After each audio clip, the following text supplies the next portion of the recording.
All right, we're welcoming in Paul Moore, head coach of the Falmouth Clippers, longtime assistant coach before becoming the head coach. Year 6 now, I believe, for you as the head man at Falmouth. All right, so you've been involved in the Falmouth tournament, as it was originally known, for years and years, and now the Buddy Ferreirra Classic.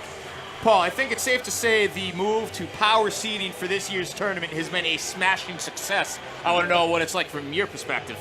Well, the game you're seeing right now, this is the game everyone wanted to see. And the implications are going to be big for the Super 8 seeding. And all the games really were real competitive this year. So we were really happy about doing the power seeding, and I think it worked out great.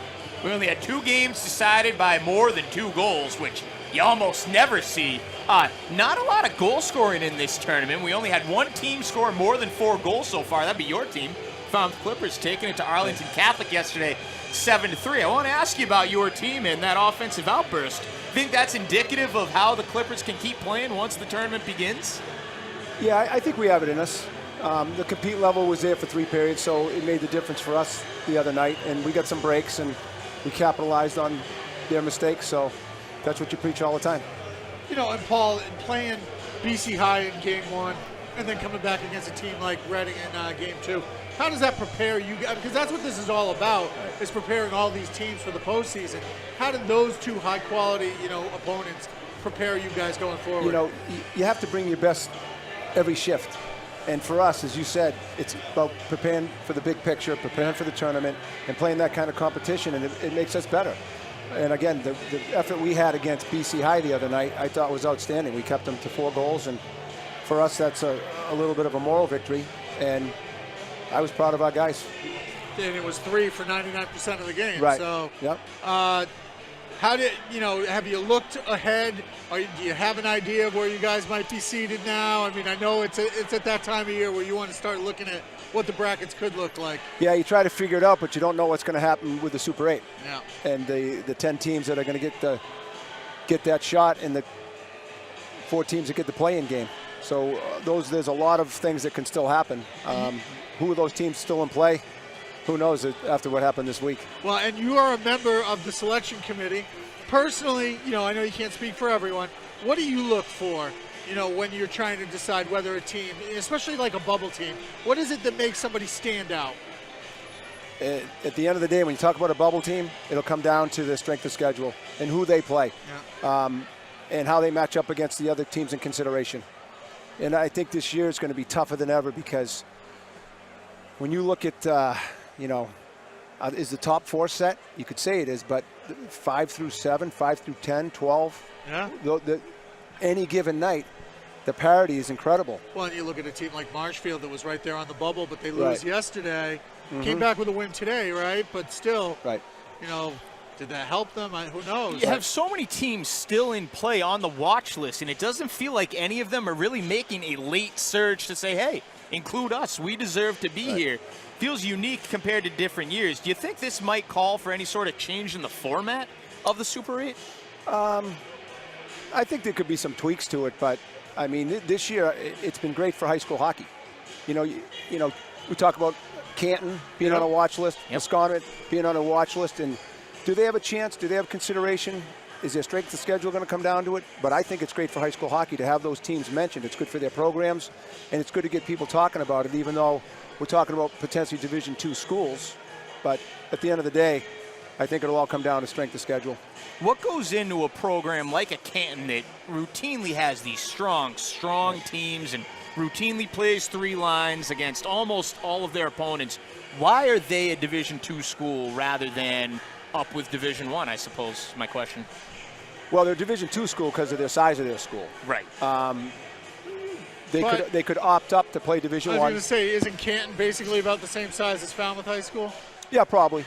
They could opt up to do that, but they have the league they play in, and Canton. It's interesting enough. We played them my senior year in high school in the Boston Garden state tournament.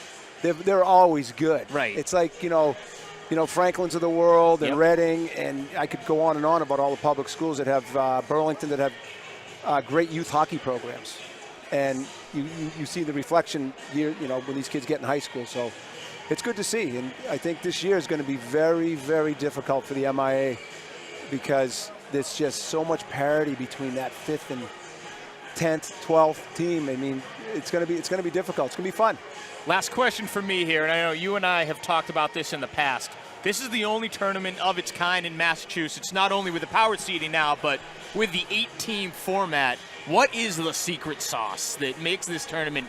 You know, any team, any group of teams, I guess, can come together and say, hey, we're going to do it. This is year 22 now, year 19 or 20 with the 8 teams. What is the secret sauce that has made this so successful?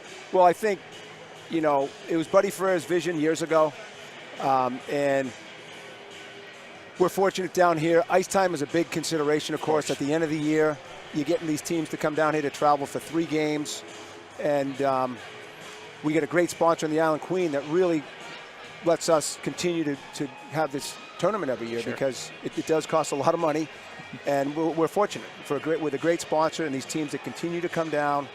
They love it. I think it's great for high school hockey. The chatter that's been going on this year and every year about seedings for the Super 8 and how it's all going to play out, who's going to get the play-in games, and who's making an argument to get that play-in game. And a lot of it here, I think this game right here, me personally, will decide who gets the second seed. And I could be wrong, you know, maybe Pope Francis doesn't get the number 1 seed, but this is a big game for seedings. Certainly. Yeah. All right, so if Hingham were to win, can you make an argument that they're the number 1 seed? Yeah, see, you could.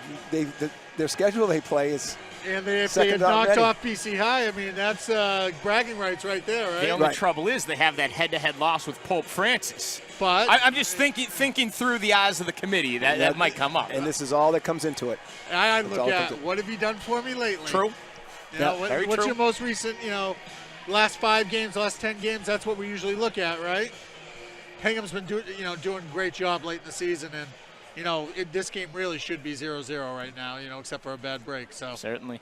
Right. So, all right, Paul, I'd talk to you all night if we could, but we got a hockey game that's coming back in about 4 minutes here. So thank you, as always, for joining us. Thank you for all you do for us here at MyHockeyLive and for high school hockey in general, and for making this Buddy Ferreirra Classic the event that it is. Yeah, and thank you guys, too, because you really, getting it out there to the people, and you guys do a great job, and thank you for everything you do for high school hockey. We appreciate it. Appreciate that, Paul. Thank you. All right, he's Paul Moore, head coach of the Falmouth Clippers and a member of the Super 8 committee. What's going on in his mind right now? Did Rich and I just plant some seeds? I don't know. Probably not.